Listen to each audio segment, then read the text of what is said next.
Good morning, dear professors. Good morning, dear colleague. Today, we're going to present the role of fused PET-CT in detection of muscular lesions compared to CT alone. As we know that the FDG is a glucose analog that is transported into the cells through the glucose transported GLUT1 through GLUT4 and gets trapped there after phosphorylation. Skeletal muscle FDG uptake seen in PET-CT can be, as we know, physiological uptake or maybe due pathological causes as the myogenic tumors, metastases, lymphomas, infections, or inflammation. Physiological uptake, it should be mild, homogeneous, linear, bilateral, symmetrical, as the fatty acid oxidation is the source of energy in the skeletal muscles during the resting state. This image demonstrates the physiological uptake, a MIP image showing homogeneous, linear, symmetrical uptake at the whole body of the muscles, which indicate a proper preparation of the patient for our PET-CT study. Also, it causes increased FDG uptake in involved group of muscles like posterior cervical group of muscles, like sternomastoid muscle, trapezius muscles, adductor group muscles, and the erector spinae longus or capitis.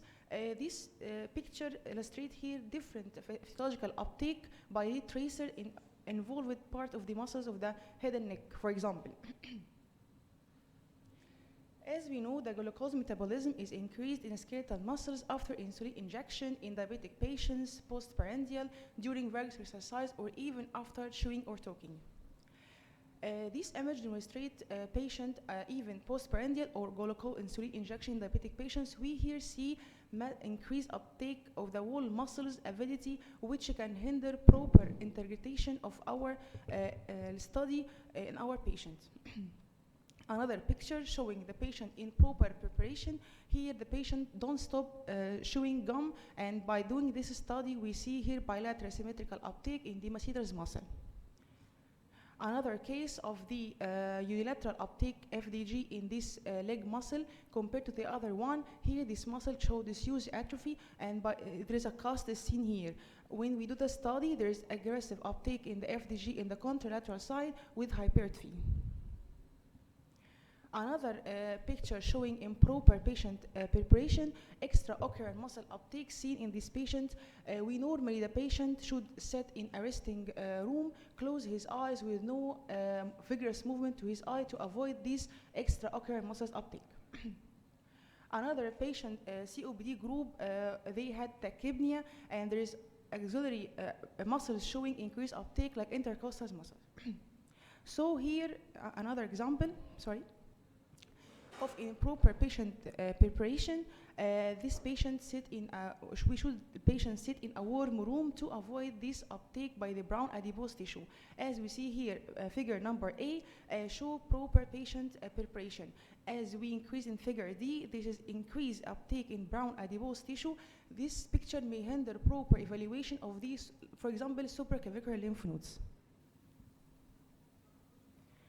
Another picture, PET-CT image showing grading of uptake of FDG by muscle, visually assessed from grade 0, B, C, D. We here see the patient in A show homogeneous symmetrical uptake in the all skeletal group, which make good quality of patient interpretation. We increase in figure D here. There is improper preparation due to vigorous uptake of the muscles here by the FDG. And this may hinder good quality of interpretation. So here the proper patient preparation is essential. There is dietary instruction. We recommend complete fasting for a minimum 6 hours before the scan. During this time, only plain water is permitted, no candies, no sugar, no glucose, to make a good interpretation. Another important thing in our preparation is activity restriction. We recommend that exercises such as any type of exercises, cycling, strenuous homework, housework, any activity should be permitted before the scan 24 hours. ودي ورقه تحضير عندنا بتتعمل في القسم عندنا في جامعه عين شمس في المسح الذري. النواب بيقوموا بتوزيعها على المرضى، بيشرحوا لهم كل التفصيل ازاي هم يقدروا ان هم يصوموا قد ايه، السكر بتاعهم يكون مظبوط ازاي، الاكل ايه بتاعهم، علشان لما يجي يعملوا الفحص بتاعنا يكون في good interpretation. ليه انا بقول الكلام ده دلوقتي؟ علشان احنا عندنا surprisingly we can easily miss small muscular lesions if we depend on the CT alone. And by observing the use of PET-CT images, we can retrograde look at the CT to find the lesion or can even early detect. As we know ان ال PET-CT ده دوره metabolic ان هو بيديتكت early metabolic changes of the any lesion, and the CT mainly abnormality like anatomy. So we can detect the lesions changes early in the metabolic by the PET images, even early before the CT alone. Here we will show different cases to illustrate this point. Okay. This is male patient, 60 years old, had a lymphoma, okay? As we here demonstrate the CT picture alone, if we could see any abnormality by this cut without the use of the MIP or even the fused PET-CT, for a while early we couldn't see the lesion where, okay? After we do this image in MIP, here we found a lesion, metabolic activity seen at the left side of the paraspinal muscles. When we put the fused image here, yes, there's a lesion. Here, a metabolic active hypodense lesion.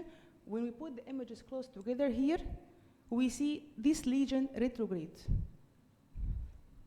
Here, there's a lesion which is hypodense, show uptake, and we can notice it after the fused images.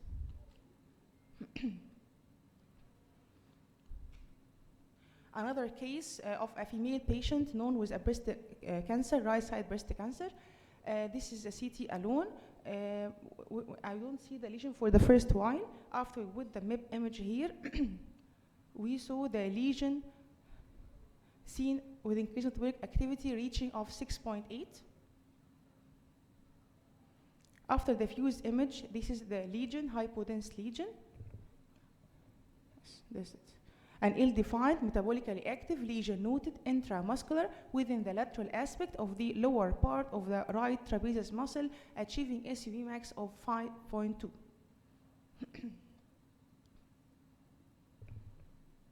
Another case, male patient with testicular cancer.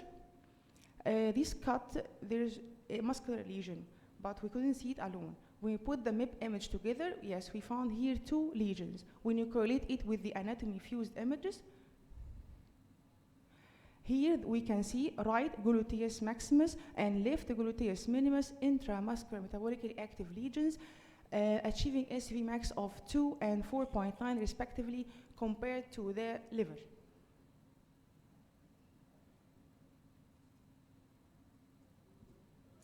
Another case, male patient with thyroid cancer. I couldn't see the image here, the pathology of the muscular lesion for the first while. This image here. And then we put the fused image together. This left FDG isodense nodule is seen involving the gluteus muscle left side, achieving SU max of 28.7. And this is the lesion in the CT anatomy.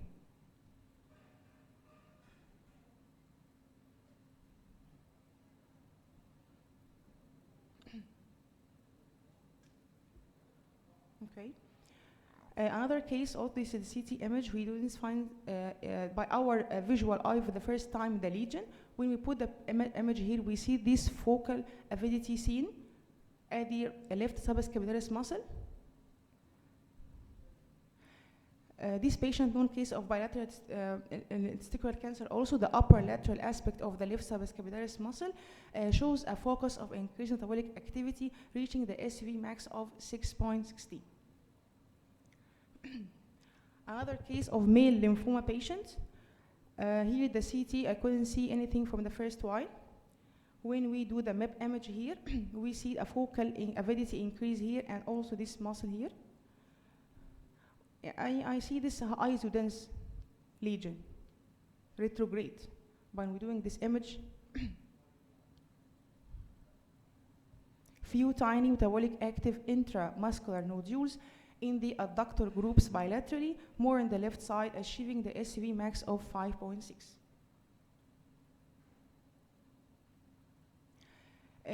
الكيسز كلها اللي فاتت دي كانت معمولة عندنا في جامعة عين شمس.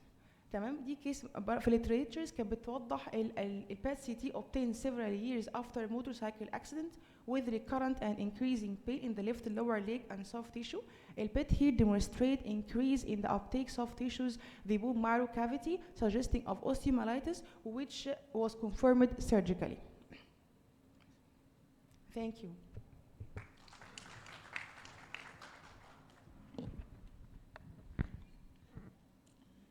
شكرا دكتورة نورا for elegant talk. في البداية أوجه جزيل الشكر للدعوة الكريمة لحضور مؤتمر